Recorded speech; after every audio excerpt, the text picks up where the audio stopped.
রহস্যময় সিরিজের শেষ এবং সবচেয়ে আবেগঘন পর্ব। এই পর্বে মায়ার আসল পরিচয় এবং তার চূড়ান্ত ত্যাগের কাহিনী ফুটিয়ে তোলা হয়েছে।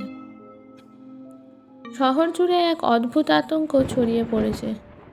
আবহাওয়া অফিস কোনো ব্যাখ্যা দিতে পারছে না, কিন্তু আকাশ গত 3 দিন ধরে ঘন রক্তবর্ণ হয়ে আছে। সমুদ্রের পানি অস্বাভাবিকভাবে বেড়ে উঠছে, আর মাটির নিচ থেকে এক ভয়ঙ্কর কম্প অনুভূত হচ্ছে। মানুষ বলাবলি করছে, এটা কি কিয়ামত? মায়া তার ভাঙা ঘরের জানালা দিয়ে আকাশের দিকে তাকিয়েছিল।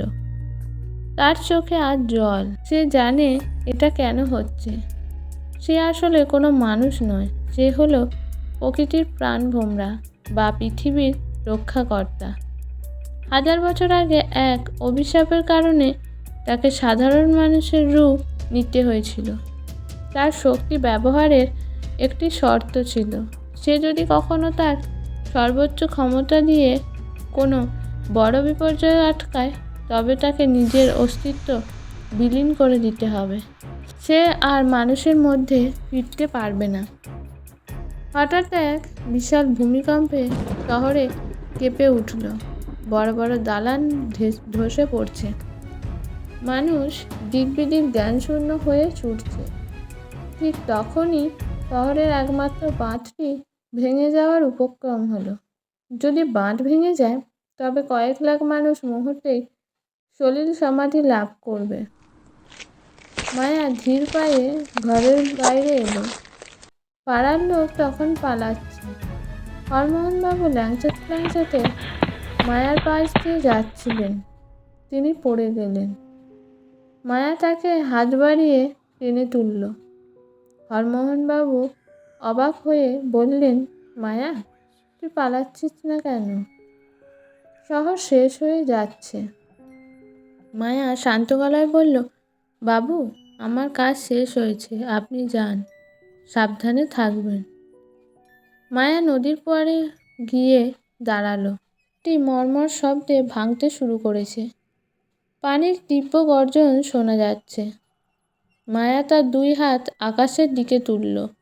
মুহূর্তের মধ্যে তার মলিন শাড়িটি এক উজ্জ্বল জ্যোতির্ময় পোশাকে রূপান্তরিত হলো। চুলগুলো বাতাসে উঠতে লাগলো এবং তার শরীর থেকে আগ্নেয়গিরির মতো তেজ বের হতে শুরু করলো।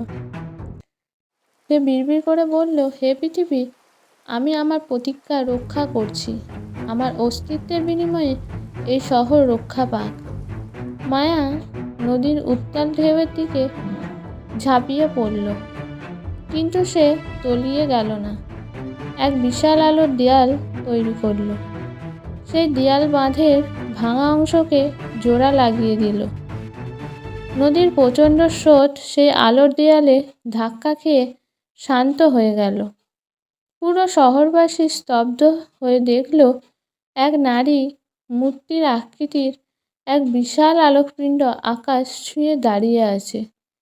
সেই আলো এতই উজ্জ্বল যে রক্তবর্ণ আকাশ মুহূর্তে নীল হয়ে গেল।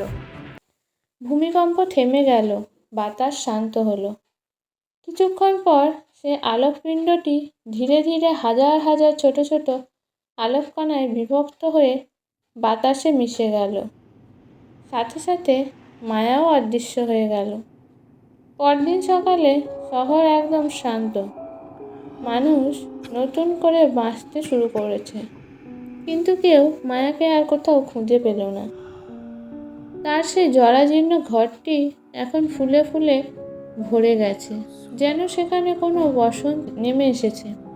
হরমোহনবাবু সেই ঘরের সামনে দাঁড়িয়ে কাঁদছিলেন।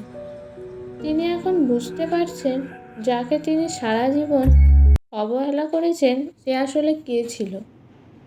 তিনি তার বাগানের সবচেয়ে সুন্দর ফুলগুলো মায়ার ঘরের দরজায় রেখে দিলেন।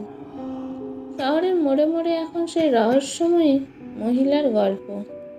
কেউ তাকে দেবী বলে ডাকে, কেউ বলে ভিন গ্রহের প্রাণী, কিন্তু যারা তাকে খুব কাছ থেকে দেখছিল, তারা জানে সে ছিল এক অতি সাধারণ ছদ্মবেশে থাকা এক অসাধারণ শক্তি, যে আমাদের বাঁচিয়ে দিয়ে নিঃশব্দে বিদায় নিয়েছে।